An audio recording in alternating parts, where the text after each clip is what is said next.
निकटरे होइथिबा बन्या समय रे सरकार को बन्या परिचालन व्यवस्था संपूर्ण विफल होइथिबा अभियोग करी धामनगर निर्वाचन मंडलीर हसीनाबाद स्थित कल्याणी मंडप रे बिजु जनता दल पक्षरु एक सांबादिक सम्मेलन आयोजित होइतिला।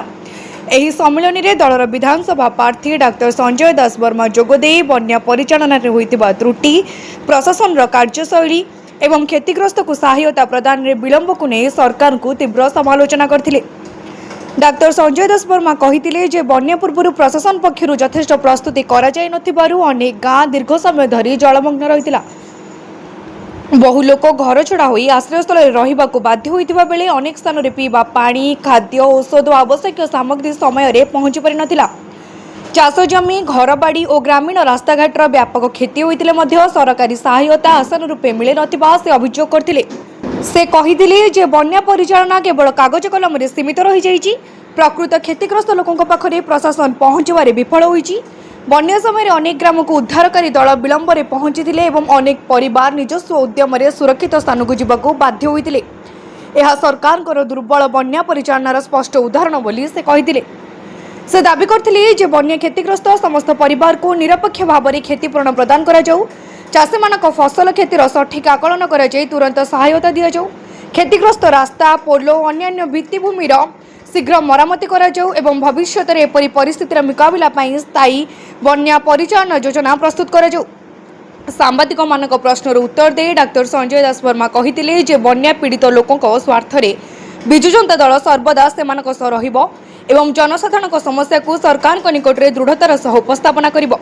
सरकार जदि बन्या परिचालना और रिलीफ बंटन में स्वच्छता और त्वरित पदक्षेप न नियंती तेबे बीजेडी पक्षरु आगामी दिन में गणतांत्रिक उपाय आंदोलन को आहरी जोरदार कराजिबो बोली से सतर्क करथिले।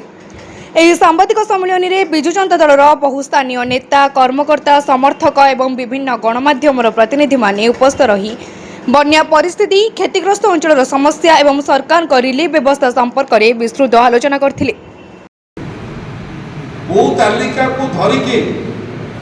वो जनगणना को आधार करके आप रिलीफ लोक पाखे पहुँची से उत्तर ना वीडियो दे पारे ना तहसिलदार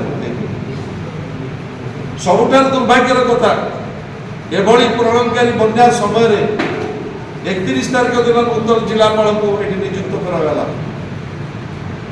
नूतन जिलापाल आसवे ये अंचल समस्या बुझे लोक सहायता पाइबे से आपण भावतु डबल इंजिन सरकार संपूर्ण भाव में ये विफल मुझे कही रखा चाहे माननीय मुख्यमंत्री को यही जगार धामनगर मु अनुरोध करुच्ची आपण मान जरिया तुरंत गोटे स्पेशल टीम एटिकी पठातु प्रशासन से देखु बन्या प्रपीड़ित धामनगर एवं तिहिरी लोक मान अवस्था कौन बन्या परवर्ती ये अंचल संपूर्ण भाव में नष्ट हो विभिन्न गाँव में पानी पशुची किंतु विशेषकर बेसी बासगृह नष्ट करना बासगृह नष्ट होती गाँ जलबंदी भितर रही कम्युनिकेशन कटअफ हो तेणु सबुठ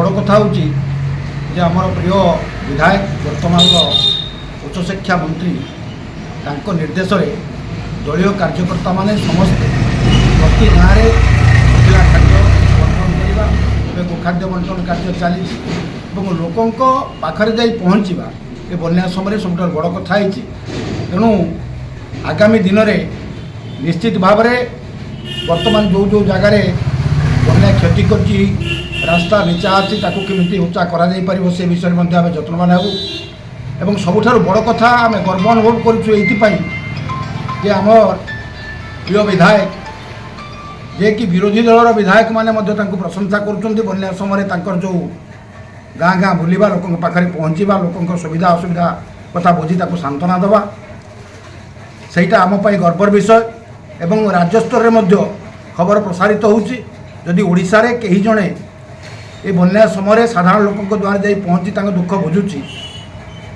से भद्रक ग्रुप अनिल कुमार सामंत रिपोर्ट तीर्थक्षेत्र लाइव।